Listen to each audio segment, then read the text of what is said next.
Hi guys, welcome to our daily encounter. Up to this point in 2 Samuel, we've seen David's success really hit a pinnacle in his life. Saul had been killed. Abner is out of the way. So is Ishbosheth, one of the sons of Saul that stood in opposition to David. And David finally is acknowledged as king, not just over Judah, but over all Israel. And then that's highlighted with him driving out the Jebusites and taking over Jerusalem and naming it the City of David and bringing in the Ark of the Covenant in to give God a place to reside there with David. And then you have the highlight in chapter 7 where the covenant is made with David. And God basically proclaims that David wanted to build God a house, and now God was going to establish David's house. And that through David, the Messiah would come, is what God is saying in essence. And so, not only is David established, he has his house of cedar, he has all of his enemies out of his way, but he also has victory over his enemies. As he goes out in battles, we see him in our reading today destroying the Arameans and defeating them and having a great victory with them. And everything is going great. As a matter of fact, up to this point in 2 Samuel, it looks like in total contrast to what David had experienced in 1 Samuel while Saul was persecuting him. And we might think, okay, well, finally, David's getting some relief. Finally, things are getting better for him. Things are looking up. Now David will really serve the Lord, and he'll be really dedicated to God. And he'll be able to use that power and that authority to honor God.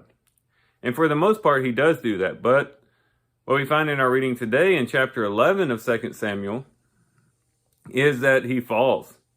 As a matter of fact, chapter 11 is a turning point in 2 Samuel. From this point on, things are going to start going a little bit downhill. It's going to start going a bit south for David because he commits adultery with Bathsheba. And not only that, to try to cover it, he sends her husband, Uriah, out to battle and purposely puts him in a position where he would be killed. And then takes Bathsheba as a wife. And just commits adultery. On top of that, in essence, commits murder and having her husband killed.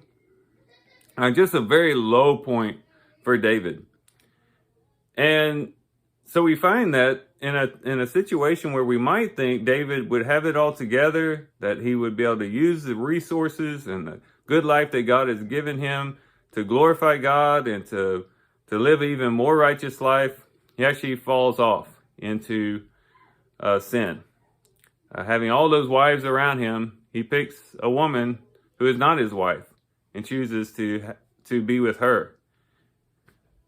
So what do we walk away with this? Well, I think oftentimes in our lives we might think, well, I'd be more dedicated to the Lord. I would be more ready to do service unto God if I could get all my problems ironed out first. If my finances were straightened out, or my marriage was better, or if things were going better for me at my job, with my family, whatever the case may be, oftentimes we think, hey, if God would just come in and fix all these problems that I have, then that would open the door for me to really be able to serve him. Then I'd really be dedicated to him because all my problems are fixed. But what this story in David teaches us is that may not be the case.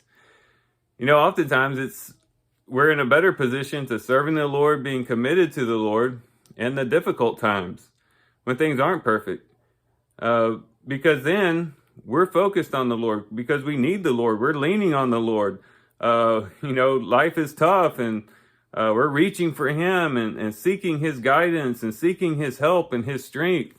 And in the difficult times, we're turning our attention to him. But when things start going good, when all of our problems are solved, what do we start doing? We start looking around. And when David started looking around, it got him into trouble. And so I'm not saying that we should not try to have our problems fixed or not bring those things to the Lord or hope that the Lord would fix those things. No, let's seek the Lord. He tells us to cast all our anxieties on him because he cares for us. He asks us to pray and that sort of thing. However, we might be very careful once our problems do start getting fixed, if they do get fixed, and recognize the fact that that in and of itself could be a dangerous place for us spiritually. And to kind of just watch our hearts and guard our hearts to make sure that we don't get slothful and spiritually lazy to the point that we then step into some type of sin or some type of transgression that we otherwise would have never done. So let's take this story of David to heart.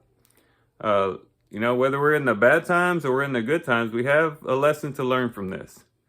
And really what we can walk away with, ultimately is let's just be lovers of God, whether we're in the good times or the bad times. No matter what situation we find ourselves in a 1 Samuel situation or a 2 Samuel situation, let's just serve the Lord. Let's love the Lord. Let's be devoted to the Lord. Give our hearts to the Lord. And then our circumstances won't matter so much because we're not really focused on our circumstances. We're focused on him. So these are some things to think about today, guys. I do thank you for watching the video today. Hope you guys have a great day. Love you guys. God bless.